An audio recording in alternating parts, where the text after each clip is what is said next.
She's a critically acclaimed film and stage actress who's won many awards, including 3 NAACP Image Awards and a Golden Globe. And now she's starring in a new drama on USA called Dig. Here to talk about it all is your Dig, Regina Taylor. Welcome to the show. Oh, thank you. So good to have you here, Regina. Now, tell us a little bit about Dig and your character in Dig. You play the U.S. ambassador to Israel. That's right. It's about an archaeological dig that happens in Israel, and it's about religious extremists. And it's done by Gideon Raff and Tim Kring, who did Heroes and Homeland.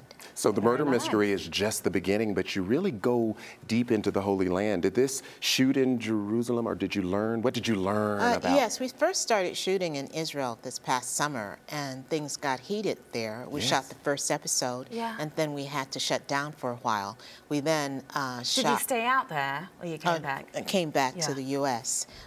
Then we shot in Albuquerque, New Mexico, standing in for Israel. Yes. And Croatia and some other spots. So I've been around the globe with this piece with some really incredible talent. And as far as learning about the country and the culture, what did you learn? Yes, I found that Israel is a very resilient place. It's very old, very resilient. The people are very open to what comes with life. Yeah. What kind of message do you want to send to viewers through this show? What do you hope viewers will get out of watching Dig? Well, I think it's a suspense, thriller, drama, high action type of show. There's a cliffhanger at each turn. It's a limited we love series. cliffhangers. Yes, starring Anne Heche and Jason Isaacs. Can you talk about how you landed the role? Well, I got a call.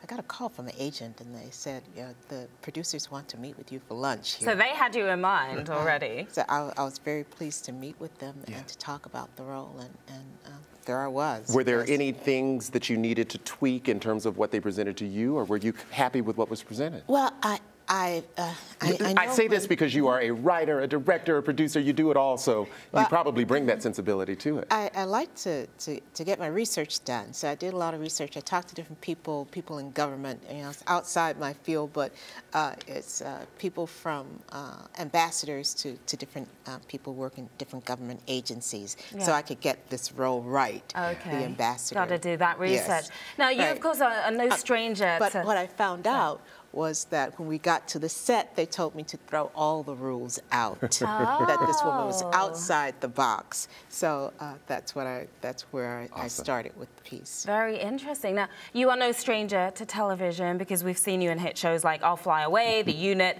and Strange Justice. So what was it about this role that made you want to get involved, and about this character?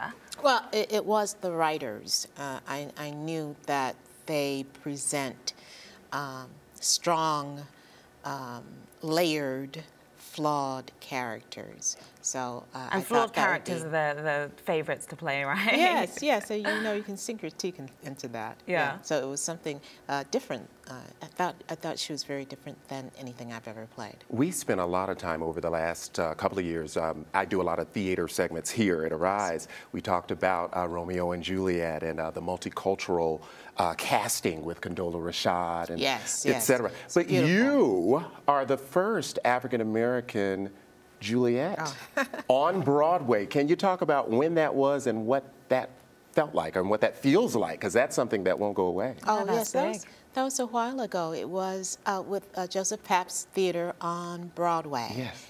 And it was a multiracial cast. That was back in the 80s. And I was just fresh and coming out and handed this enormous and beautiful role that people really didn't expect. A little chocolate girl coming out there doing Romeo and Juliet. And so you did it was a wonderful opportunity. And I met Condola when she was doing the piece. A passing of the torch, if you will? Absolutely. She did such a beautiful a beautiful job. Yes. Let's talk about your writing, because you've actually written a play which is called Stop Reset, which is going to open in May in Chicago. So tell us about the play. It is set in Chicago, the play itself, about an African-American publisher of books, and he's trying to figure out how to keep his business afloat as ebooks are outselling actual books. He has to adapt, and it is about change, how so many things are changing in this world right now, whether you're talking about technology or race or gender, sexuality, economics, enormous changes that we're grappling with. How do we deal with it? How do we deal with it? Do we dive headlong or do we fight for those things that we know and believe in? Stage, TV, film, you play in all those formats. What's your favorite? It's like choosing arms or legs. Oh, yeah. It's all a part of the whole body and mindset. Where do you feel most comfortable? I feel comfortable living a creative life. Okay, so that includes everything. Now, we've seen that a lot of movie stars are doing television nowadays, and you've done a lot of film and you're doing TV now. Why do you think we're seeing this trend right now? Wesley Snipes and Terrence Howard and Taraji Henson. Right. The industry is changing.